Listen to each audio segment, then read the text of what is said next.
Back here on Overtime, let's ask the first question to James. How do you deal with the emotional aspect of what you have witnessed and documented in your films? That's a good question, because I know you and the physical aspect, you've really put your knee on the line for this, right? I've beaten up my body for sure, and it's really, really hard to leave the family, especially my youngest daughter, and go away, go to places where maybe we're going to get killed before we get back. I mean, it's that dangerous sometimes. It looks that way in the and it really works on you. And it's a commitment that I made to get this work done, and I just kind of kept going, and I have to do a little mind control to make it happen. Thank you for doing it. Okay.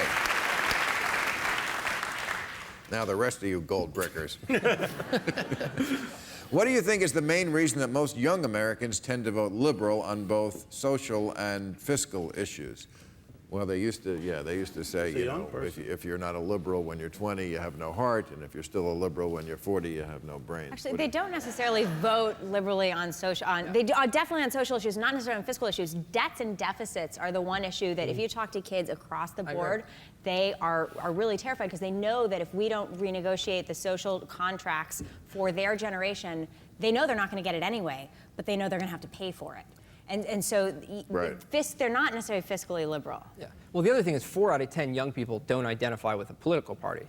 And for some reason, no one talks about that because young people like to look at issue by issue on a spectrum. We might be socially progressive, which is pretty much consistent across the generation. Even younger conservatives now, like you said, are evolving on those issues. 3 out of 10 under 30 are atheists now. Is that true? That's 100% correct. Yeah. And I think that bodes well for issues of social equality, issues of trusting science.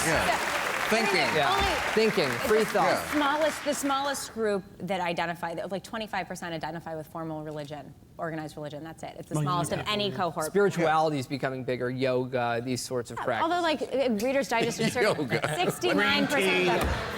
But over 60% of them say they pray every day. So it's not that they don't believe that there is some sort of force or spiritualism. Don't believe in it's become more inward-looking. But that they don't. I mean, as far as you're not imposing your beliefs on anyone else, I don't have a problem. No, exactly. I don't either. Yeah. No, and everyone's allowed to believe whatever they want. Whatever helps you get to sleep at night. Bill, you've got inner peace, don't you? I have total inner peace. I have outer peace. That's how. Well, that's what helps you sleep. That's right. It's that outer piece that helps you get to sleep at night. But may I say that easy now. Yoga is stretching. It's stretching. It's, you know, I mean, you can add the other dimension to it, but it's really just a good way to stretch. Stretch, yeah. It's good to stretch, you know. Yeah. Especially as we're getting older. We need to stretch. Rob, let's do it right now. Okay. Let's do a little. Okay. A little down dog. A little down. Down dog. Let's do down dog. All right. During the 2010 midterms, the GOP campaigned on the platform of job creation and as a result gained the majority in the House of Representatives. What happened? Oh, I guess that's for you guys. Why? He wasn't in the House of Representatives at that point. Thank you, Rob. Right. I mean, listen. So they run on a platform. They've got one chamber. You got the president. You got the Senate. They're controlled by Democrats. But they have sort of nixed. I mean, we were talking about jobs before. A lot of Bush's jobs were public service jobs, public jobs. Obama got no help on public. That has gone down. Under Bush, Homeland Security, 2 wars, lots of government jobs. Beefed up his numbers. But Obama, no help on that. Isn't that true? There's like 80 bills that have been sent over from the House to the Senate to just die in a graveyard there. Yeah, because they're all about getting rid of regulations on asbestos. That's what they are all. I've seen those.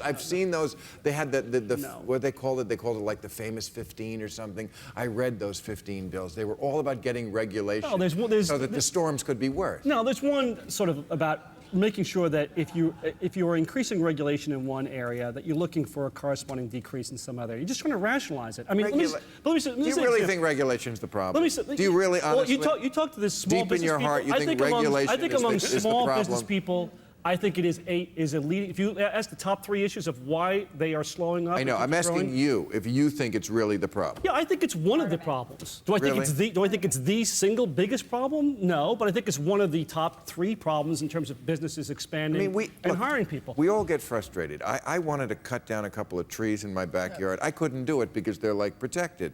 But you know, at the end of the day, I was like, you know what? Maybe that's good.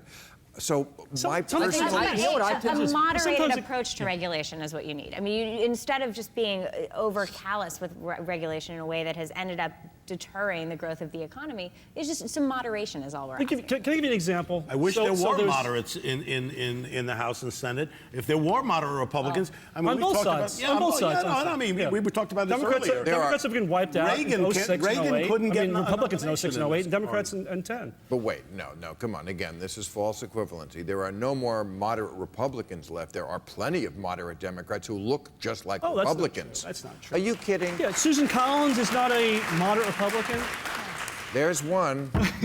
Olympia Snow. Okay, we got the two ladies from Maine. One's Keep going, Rick. Oh. Name one more. Come on. Huh? You're out. Huh? You're out, No.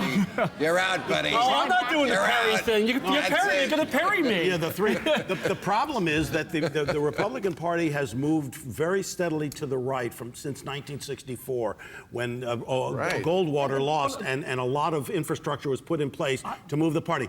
Right now, the Democratic Party, you talk about Olympia, except for Bernie Sanders and a couple of other people, the Democratic Party is essentially where the Republican Yes. Party was around the time of Rockefeller. Proof We're that- a middle. Even after What the happened to the Blue 90s. Dog Democrats, No. though? The What happened pro- to all? You lost all the Blue Dog Democrats in the House They're of all gone. Representatives in 2010. But the- They're all gone. All those people are gone. Because it's about striding. You like Artur Davis. That's the and problem. That's you had why it's you had hyper-partisan. A Blue Dog Democrat who ended up speaking at the Republican convention. And I'm saying on both sides. Who are we Moderates have talking been wiped out. Artur Davis. Yeah. On both sides. You cannot say that moderates have not been wiped out among Republicans and Democrats. And the public, by the way, who bemoans all this, they keep voting for people on the extreme. They allow reapportionment that institutionalizes this because exchange. they're louder and more well-funded. I'm sorry, That's I because just they're can't louder let and that more float out well-funded. there. though. That is so not true. The President of the United States is not an extremist. No, he's Far not. from being a socialist, he's not even a He's liberal. a middle of the road He's guy. a Rockefeller Republican. He is. His Absolutely. His health care Rockefeller plan was not a radical plan. It was Yeah. not even single payer. It was not, Here's not a why- public option. here's it what- was here's an what- old Republican here's- business-friendly plan. Here's why. Was it not, Rick? Here's why he's off to the left. Okay, it's number one. I wish he number was. one in terms I of wish. spending. I wish. Well, you've invested in him, so he's off to the left because if you look at the post-World War II period, facts are stubborn things, right? Right. The average spending as a percentage of the economy for government is about 20%.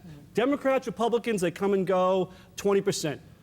Under Obama, it's now pushing 24%. Because the last guy drove it into No, the but you- ditch. but Of you- course, you have to spend some money. Come on, you gotta dig yourself out. Somebody's going to pay. Come on, you know that. You know We've got Why- 3 straight years of trillion-dollar deficits, That's exactly and right. your generation is going to be the one that's going to. His budget didn't change after the stimulus. After the stimulus passed, his budget stayed the same size the following 3 First of years. all, a lot of his budget was Bush's old budget. The wars. Bush never put the wars on the Obama tab. hasn't put Fannie and Freddie Mae on the tab either. I mean, this is budget gimmickry. Both sides keep numbers off of the balance sheet.